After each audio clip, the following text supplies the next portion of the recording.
like, I wish that I wouldn't have stopped waiting. And I think success comes sooner, the sooner you get out there and put yourself in, in visibility to like say, hey, I'm here. I can help you. This is how you can hire me, or this is the product I offer for you. And so, my best piece of advice is like, now is the best time. It's never going to get, easier. There's never going to be like a perfect time. So just put yourself out there, right? Find the confidence to do it and be willing to learn and be a little messy and just figure it out as you go.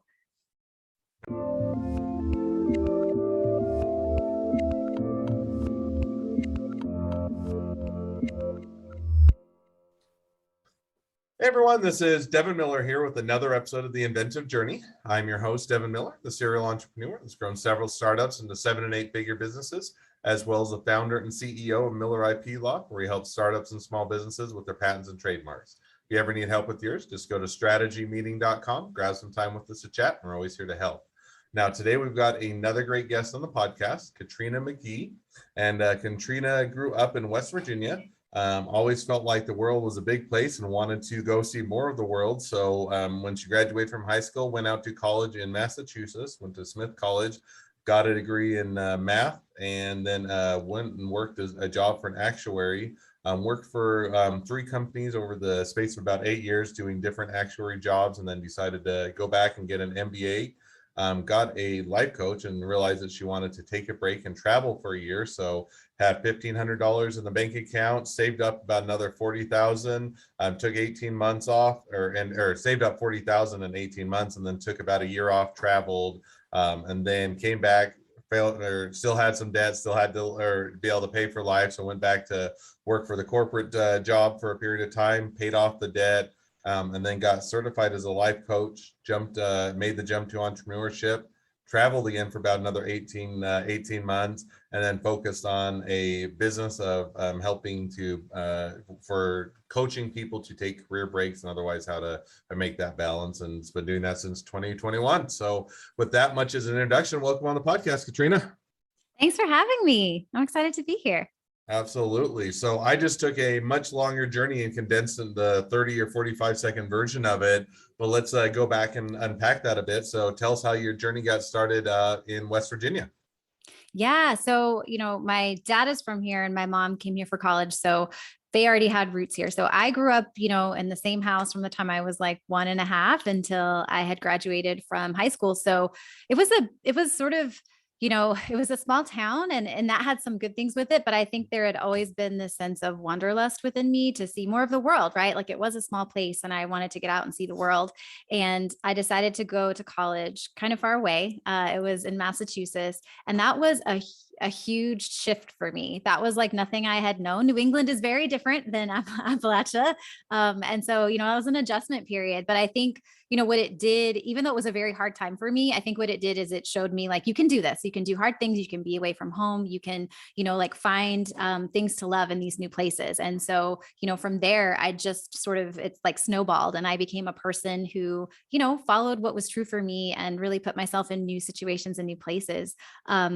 So once as you had mentioned, once I left Massachusetts, I moved to Atlanta, which is the place I'd lived the longest. And I was there for about 8 years working in different companies as an actuary and really felt kind of burned out and not just aligned. I mean, I love math, but it wasn't like my passion in life. So it's a very math heavy job. So I ran away to MBA Now, school. before you talk about running away, which Sure. definitely we'll get to, but Yeah. you jump between or you move between 3 different jobs over the course of about 8 years. So I average that out in about every 2.5, 3 years. Yeah. You're jumping between. And was it again that wanderlust, or was it trying to find the right position that fits you, or did they all hate you and they let you go, which I don't anticipate? But what was kind of the motivation for kind of before you took the time off to move between the different jobs? Oh, that's such a good question. No one's ever asked me that before. So, for me, it was really about, I think the theme of it was this part doesn't work and this other thing is offering me that part. So let me go chase that part. And I mean, I think there was, I guess you could say it was kind of like a different form of wanderlust, but just wanting to have a different experience. So, the first company I was at, was my first company. And I did a very specialized kind of accounting. It was called FAS 106, but it's like post retiree welfare benefits. And it was very specific. And I wanted to see all of the healthcare world, right? But I kept asking, but I was so good at what I did and it was so niche. There weren't a lot of people that could do it. They wouldn't really let me expand. So for me, it was like, okay, if I leave, that's the easiest way to go get these other experiences. And then I left and I got amazing experiences in healthcare, but it was for a company that was super intense and it was a smaller staff. And I was working like 60-hour weeks. And I was just like, this feels not like how I want to be spending my time. And then a funny story, I had a personal trainer at the time and I went to the gym to work out and there was a woman that came in right before me and he was like, you guys need to meet each other because she's an actuary too. And she worked for a health insurer and it turns out that she became my boss. So she like fell in love with me and she was like, hey, you should come interview for this role. And so that was much more about work-life balance. But I think I was always, kind of like upgrading my experience and learning more about like what I like and don't like and trying to find like that ultimate position. But for me, I had to realize at the end of the day, that last job was a really sweet job. I wasn't pushing myself too hard every day. They really appreciated what I did. I felt like it was easy to do B plus work and have it received as A plus work.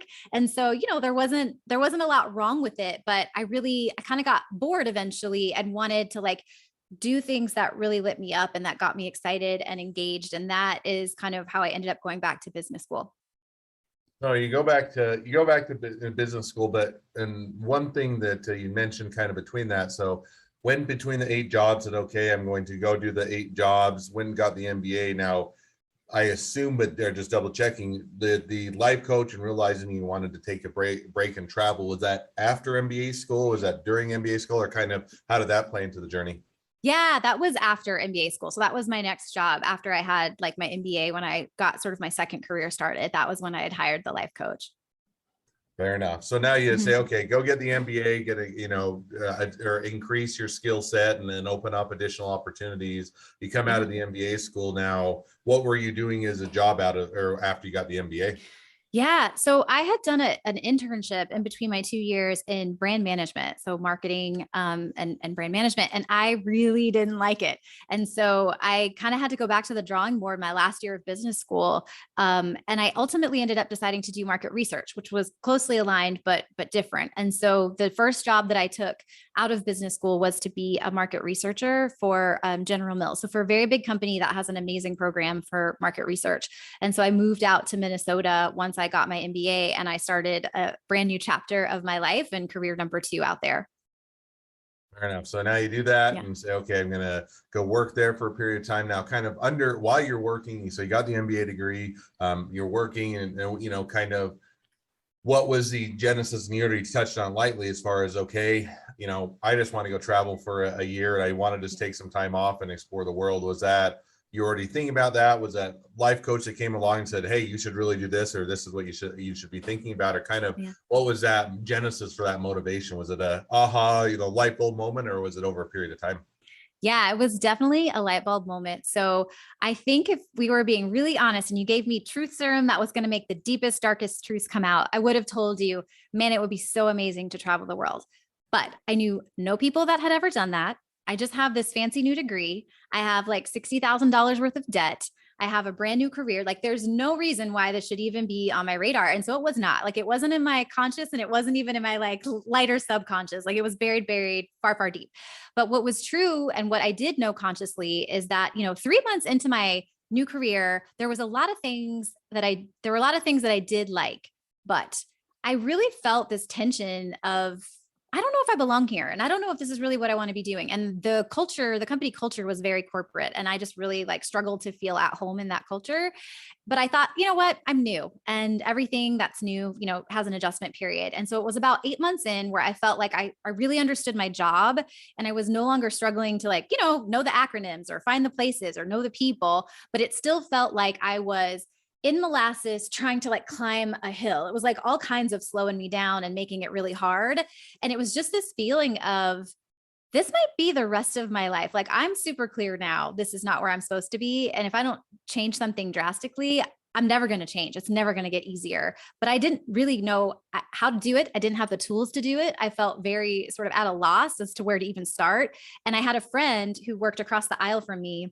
And we were pretty honest with each other. And I just told her one day I was feeling, and she's like, oh, I have a friend that's a life coach. And this was 2011. So life coaches weren't, quite as well known then as they are now. And I was like, yeah, okay, I'm in. I don't care. I mean, I really don't care at this point who it is. If it's someone that I think could help me, I'm in. And so I met with her, I liked her, and I started working with her. And, it was buried, my desire to travel, just to quit my job, to be empowered to do whatever I wanted to do for a year or 2 years, was buried so deep. It took me about 6 months of working with this life coach on a goal of finding my third career. Like, oh, well, career number one wasn't it, and career two might be it, but like, no, it's not it. So what else? Like, what's this career that's going to magically solve all of my issues and make me feel really at peace and make me lots of money and all these things? And 6 months in, it was this light bulb moment, as you say, where this voice inside of me whispered, you don't actually want another job. You just want a break and you want to travel the world. And it was equal parts amazing and terrifying because, again, no point of reference, $1,500 in my bank account. Like, how the heck is this going to happen? Right. Now, question on that, because you say you have that as an epiphany, light bulb moment, said, okay, what I really want is I want to go and travel, take a break, and do a bit of exploring. Now, with that, how did you arrive on how much you were going to save up? Because you mentioned when we talked a bit before, 40,000. Was that just, hey, I'll save up 40,000, see how long I can stretch it, or hey, 40,000 will get me through a year? Or how did you figure out how much you wanted to save up and how long you're going to take off? Yeah, well, you are talking to a former actuary, so there was definitely a spreadsheet involved, and there were lots of numbers. And I basically got clear on what are the big pieces of this break? What would I do with this time off? And then I started trying to estimate what those individual pieces would cost, right? So if I went home for 3 months, what would that cost? If I took a road trip for 3 months through the US, what would that cost? How many miles is that? What is the average price of gas, per gallon? And how many miles to gallon does my car get? Like, I definitely nerded out on that stuff. So I went into the weeds. And when I zoomed out and said, all these things plus some buffer for, the things you don't expect or emergencies to come up, I came up with $40,000 for what I thought would be 12 months. But, I was so good at that point, after saving all that money so quickly, I got so good at how I spent and how I saved that I was able to make that money last for 20 months. So I ended up taking a 20-month career break. But in my mind and in my spreadsheet, it was like my best life was going to be lived at 40K in that year with a little bit of a cushion. Fair enough, and that's pretty good. You were able to even exceed it, and that's pretty good to live off 40,000 for almost 2 years or over a year and a half. And so that sounds like it was a great adventure. So now you say, okay, went or took some time off, and then reality is still there. It's not going away, and you come back and you still have to make a living. You still have to earn money, and you still have debt that you need to pay off. And so how did you kind of figure out what you were going to do as you're coming back after having that break, and what kind of the next step of your journey was going to be? Yeah. Oh, so I am a big believer in, if you are going to take a break, you need a re-entry period. Like, you need a period of time where you have given yourself permission, you have the finances, and you have the time to really sit with that question of like, what's next? Because I think so often it's easy to come off of this amazing experience and kind of erase half of the benefit by getting into this sort of desperate, hustly, scared place of like, what's next? I don't know what's next. I got to find something. And so I really allowed myself the space to figure out, what is my new goal, right? This break for a long time was my big sort of North Star, and I did it. So what's next? And the answer that popped up for me after some soul searching was becoming debt free. So I wanted to get my financial independence so that I could do anything in the world I wanted to do forever and ever without this like debt hanging over me. And so when I thought about what are all the ways I could get debt free as fast as possible, the most accessible way for me was to go back to corporate and to find a job, hopefully that I liked even more and that felt even more aligned, but that was going to pay me well enough to save money as fast as I could and pay off all that debt. And so, in that re-entry period, I got clear on that goal. And then I started taking actions to make that goal happen. I updated my resume. I talked to recruiters, and I started like posting on LinkedIn and looking for jobs on LinkedIn. And I landed, from the day that my resume was updated and it was sort of live and I was actively looking, I managed to land 5 job offers in just 5 weeks. And so I picked the job that felt the best to me, that also, paid well enough to meet that bigger goal. And I got to work. So I moved out to Colorado and started, a new job for a company I was very excited to be a part of, and worked really hard to save as fast as I could. Absolutely. No, that sounds like it was a good plan. Say, okay, now I've got the kind of the next thing in the sites, and I'm gonna go work to get debt free. Now, did you accomplish X? I know you also, at some point, I think you paid off the debt in about 21 months, but then you moved Yeah. and over to being a certified life coach and making the jump to entrepreneurship, and also took another travel for a period of time. So, kind of how did it go as you're paying off debt, and then what kind of prompted to switch gears and kind of go in a different direction for the career? Yeah. So the debt got paid off in about 21 months. And the craziest part is that, the job I ended up accepting paid about as much as my last job, like before the break. And so I knew how to manage that amount of money. But halfway through, so about a year into this job, the job had kind of shifted and I didn't love it. I didn't love the responsibilities in the role as much as the original role. And I kind of got recruited from this smaller company that I had worked with in my past life that wanted to like hire me for their company. So I took a $20,000 pay cut and moved back to Minnesota, but I still had this primary focus of paying off the debt. So I felt like I know how to do this. I can do this. I really want to say yes to this interesting and unique opportunity. So I moved out there and I still managed, to pay it off within the 21 months. Well, when I paid it off, I felt like so many more options opened up for me. Money for me, I didn't want to be carrying debt when I was trying to be a life coach or do any of those things or starting my own business. For me, it felt very like I need to be free. I need to feel like I have more time, more space, more access. So when I became debt free, I really sat with like, what do I want to create next in my life? And I had taken a community ed class, like a series of classes about being a life coach as a business, like doing life coaching as a business and what that looks like. Having worked with my life coach in 2011 for a total of like 12 to 14 months, I really loved what she and I did together. I've always been curious about people. My dad has a master's in psychology. Like I've always been interested in how people's minds work. So it kind of all started coming together for me. And I was like, you know what? I'm going to get certified while I'm still, making this corporate income. And I'm just going to see every step along the way. Do I like it? And so I entered a certification program. I think it was about 7 months later, I got certified. I started taking clients on the side and it was a side hustle. And then eventually, I started to feel really good about, I like this, I see potential in this. And I was able to negotiate with my bosses, which is so wonderful of them to let me go part-time in a full-time job. So they'd hire me full-time. But at this point, I felt like I needed a little bit more space for my business. So I told them what I was up to and I asked if I could take one day off a week, of course, without pay, and basically like be a four days on and one day off. And they said yes. And so I really did my business for about 6 to 8 months part-time, and then finally made a leap and left the company to see what I could do with a full-time. And I say, okay, try it out, do it all every step along the way. Seems like you like it. You get the permission from the company to do, 4 days on, one day off. Then you Yeah. decide to do make the full-time leap. And now as you're making the leap, was that everything you anticipated? Was it fun and exciting and everything worked out perfectly and you made lots of money and life was taken care of? Was it bumpy along the way? Was it not what you expected, or kind of how did it go once you made the leap?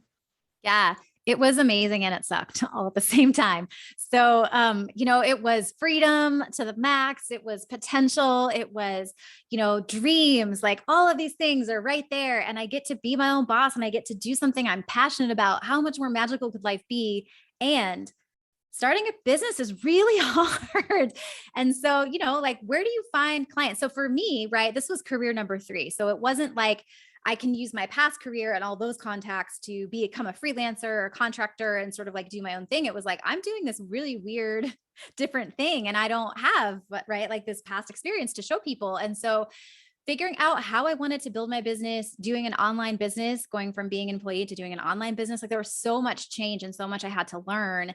And, one thing I have learned, it took me years to accept, is that failure is like the best teacher, and failure is a part of success. You have to try things that don't work and then show up for that moment to see what did work and what didn't work, and to try it again and to switch it up and keep evolving, keep iterating. But I think at the time it was just like, all this failure feels like I must be doing it wrong. And I was trying to be really strategic about how I launched this business. I mean, I have an MBA and I have all this business experience. I'm going to use my business brain. And so instead of saying I'm a career break coach, which is what I really love coaching on, I said I was a career transition. So, unconventional career success. Some of the people I coached were taking breaks, but some of them were just switching to a different career that maybe fell outside of their comfort zone, or they were becoming a freelancer or an entrepreneur. So it was a wider basket of people. But I found that, you know, the learning curve of business mixed with feeling like I was trying to be really strategic in who I was talking to, but it wasn't aligning with what was really lighting me up, drained all of my energy trying to air quotes do it the right way and follow the rules. Like I was a great employee. Just give me the rules. I'll follow them. I'll nail it. I'll do it. I'll hustle.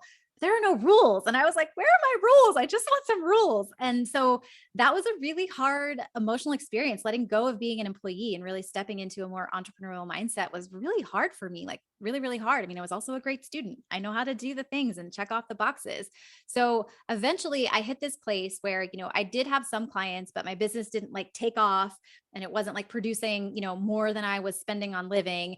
And I just had to take a step away. It was feeling like this isn't working and I don't know why. And so I decided to go travel and get some inspiration because at that point, I love travel. I knew how to travel. And I ended up traveling for about 18 months.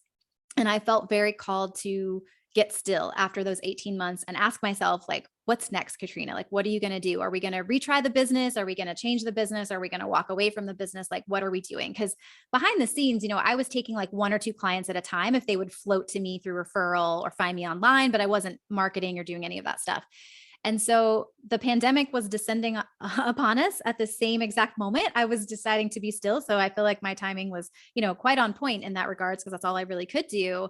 And I just had this realization I could make this work and I would have so much more fun doing it if I just owned who I am and what I'm here to do. I'm here to help people reclaim their time. And the way I want to do that is by talking about taking a break. So I really like niched down to just being a career break and sabbatical coach and leapt forward with that. And, it was still an uphill battle to get back on and to get the wheels turning again. But once they did, 2021 was by far my biggest month ever. I mean, my biggest year ever. And I made more money than I spent to live and more money than I spent investing in my business. So that in and of itself felt like a huge milestone for me. And, it felt like more fun. I definitely worked too hard. So I'm trying this year to figure out how to like find some more balance, but it felt like fun and it felt really good, especially compared to the first version of my business that I had tried to start. That's awesome. So, and it sounds like after the doing the traveling, taking the breaks, and shifting and adjusting the final path which you're on now today kind of fits with the desire, the direction, and where you're wanting to head. So after a bit of a curved and different paths, Yeah. taking the journey took you to where you or where you should be today, and that's awesome. So. Well, with that, as we kind of now catch up to where you're kind of currently at with your journey and bringing us to the present, always have two questions I like to ask at the when we reach the current time frame of your journey. First question I always ask is, along your journey, what was the worst business decision you ever made, and what'd you learn from it? Yes. Okay. So revisiting version number one of my business, I had made a really huge investment. I had made a $15,000 investment in a company that found me online. So I was very fortunate. I was pitching myself to telling my story about how I saved all this money, how I was like getting out of debt, how I was launching my business. And one of my articles got picked up in Forbes. And so I was featured in Forbes, which was super exciting and kind of unexpected. And this company like saw me in Forbes and someone had reached out to me and we began like this conversation. And so they were offering, right? Like we can set you up with a podcast, we can get you a book, we can help you like, update your website, whatever. And why I would call this like the worst decision in saying yes is, like some business investments don't work out. That's just, how it goes. You learn from that, you move on. But I think there was a belief at the time that I didn't know and couldn't figure out how to do all these things. And so subconsciously, I was looking for the shortcut, right? I want to get to the end result. I want to get to that income as fast as possible. And so maybe this will be I'll hit the turbo button, right? This is like the shortcut I can take, the back door. And there really is no back door to success. I feel like the longer I'm in business and the more people I talk to, the more even the overnight success stories are like 10 years in the making, right? Like there's so much, sacrifice, toil, learning, pivoting that has built up to that moment that we all see where it just hits the gas and then explodes. And I think I just didn't realize that. And so for me, it's like, realizing there aren't shortcuts. You can do things faster, you can do them with more ease, but you really have to lean into learning and failing and growing and trying things and not like looking for the air quotes, like easy way around it, because it doesn't really exist. And so I would gladly, if you offered it to me, Devin, I would gladly take that $15,000 back and give back that experience. So I would say that's probably like the worst investment decision that I've made in my business. No, and I think that, that one is, I think everybody's always hoping that they find that magical shortcut, hey, you go pay the marketing guy a given amount and all of a sudden you'll have more clients to know what to do with, or you'll go and build a website and you'll have SEO and everybody will be calling you, or you'll go and do X, Y, and Z. And, there, to your point, I think there are things that can aid and make your business better, but it's not a shortcut. And it's not something that one day you're going to turn the spigot and you're just going to have our clients raining from the sky. I think for 99% of the businesses, you're going to have to put in that legwork. You're going to have patience. And it's not like the movies or the TV show that it's an overnight success. It's really an overnight success, 10 years in the making. So I think that that's definitely a mistake that a lot of people made, because I think everybody's wanting that shortcut, but one that is a great one to learn from. Second question I always ask is, if you're talking now somebody that's just getting into a startup or a small business, what would be the one piece of advice you'd give them? Yeah. Oh, I wish I would have could go back in time and take my own advice, but now is the best time. So stop waiting. I feel like there were so many points in time where, launching my business and then the investments I would make or the things I would do or not do in my business, I need more experience. I need more time. I need more success. I need more confidence, and just waiting until I felt completely ready instead of just a little bit ready to make that leap. And so, I feel like being an entrepreneur is a lot about learning, and it can be really exciting if you take it from an experimental, like, having fun on the journey and really like not making it so personal when things don't go the way that you thought they would go, and just learning how to pivot. But I felt like I wanted to do it right. I wanted to do it right so badly, and I didn't want to, air quotes, mess up. And so I just kept waiting. Everything I think took a lot longer. And so in hindsight, I'm like, why didn't I get out there messy and imperfect and learn that way instead of hiding in the shadows and trying to make, my freebie perfect or my website perfect, or, like wait until I'm 100% clear on how I would speak to my niche. Like, I wish that I wouldn't have stopped waiting. And I think success comes sooner, the sooner you get out there and put yourself in, in visibility to like say, hey, I'm here. I can help you. This is how you can hire me, or this is the product I offer for you. And so, my best piece of advice is like, now is the best time. It's never going to get, easier. There's never going to be like a perfect time. So just put yourself out there, right? Find the confidence to do it and be willing to learn and be a little messy and just figure it out as you go.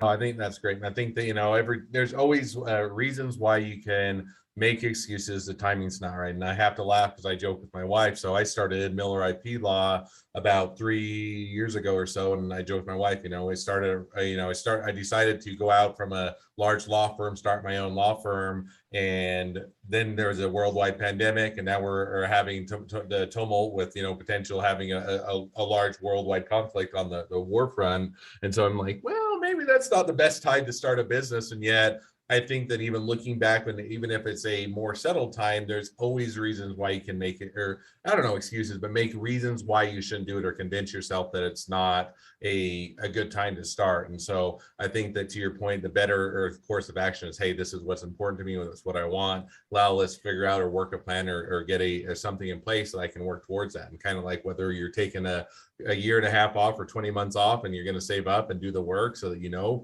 doesn't mean you jump in haphazard and never do it, but you need to make that leap and make that jump and figure out how to do it, because I think that it's never a good time and it's always a good time. So I think that's a great piece of advice. Well, with that, if people want to reach out to you, they want to be a customer, they want to be a client, they want to be an employee, they want to be an investor, they want to be your next best friend, any or all of the above, what's the best way to reach out to you, contact you, or find out more? Yeah. Oh, okay. So come to my website if you want to know more about what I do. If you're curious what it would be like to work with me, or you want to be my best friend, you can find that at bestbreakever.com. And then I also hang out on Instagram. So that's a great place to connect with me as well. And I try to share some, inspiration and some tips over there. And that is K McGhee Coaching. So that's KMCGHEE Coaching. And you can find me on Instagram. So website or Instagram, either one. I would love to hang out and meet some people.